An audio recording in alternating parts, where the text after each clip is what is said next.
Hello friends, आप सब लोगों का स्वागत है हमारी यूट्यूब चैनल पर। तो आज हम देखेंगे कक्षा 7 का महान व्यक्तित्व यूपी बोर्ड का पाठ 7। पाठ का नाम है महाराजा अग्रसेन।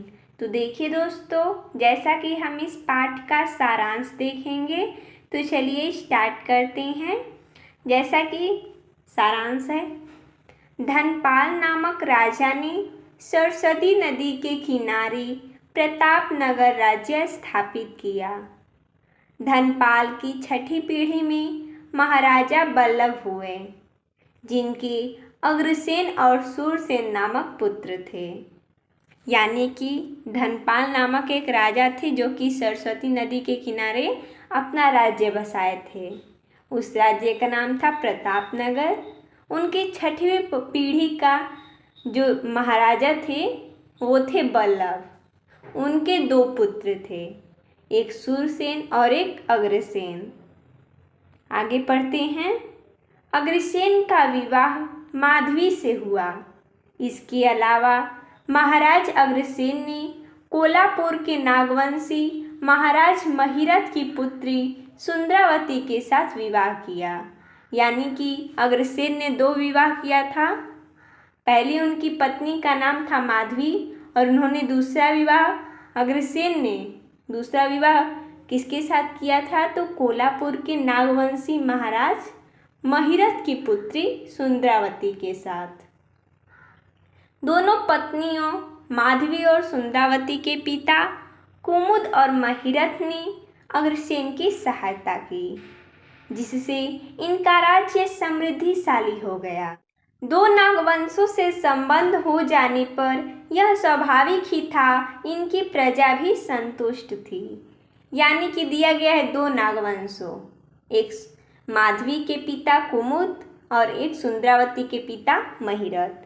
ये दोनों नागवंश थे। इन दोनों से संबंध रखने के बाद अग्रसेन का जो साम्राज्य था वो समृद्धिशाली हो गई थी। उनकी जो प्रजा थी वो संतुष्ट थी।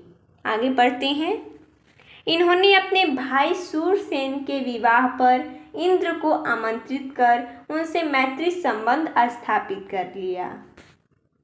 महाराजा बल्लभ की मृत्यु के बाद अग्रसेन अनेक तीर्थ स्थानों पर गए। अग्रसेन ने पंचनद यानी कि पंजाब में नए राज्य की स्थापना की और आग्रियगढ़ यानी अग्रोहा नगर बसाया।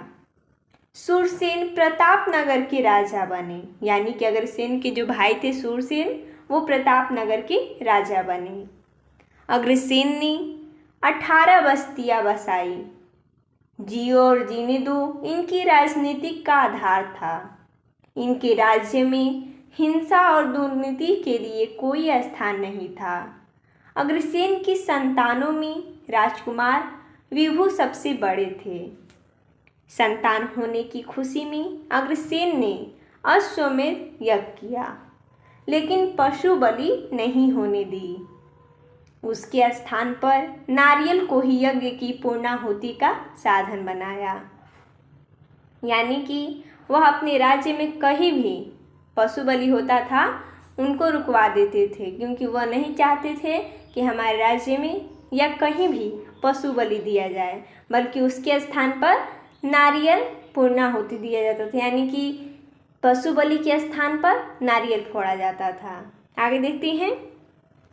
इनके राज्य में प्रत्येक व्यक्ति एक दूसरे की मदद और सहयोग करने वाला था।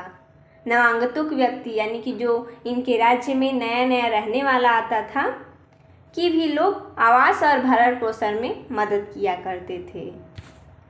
अग्रसेन ने जनपदों में जनप्रतिनिधियों की नई व्यवस्था को जन्म दिया। एक लंबी अवधि तक राज करके अपने पुत्र विभु को शासन सौंप दोनों महारानियों सहित इन्होंने वनवास ग्रहण कर लिया। विभु जो कि इनके बड़े पुत्र थे, उनको इन्होंने शासन सौंप दिया और ये अपनी दोनों पत्नियों के साथ वनवास के लिए चले गए।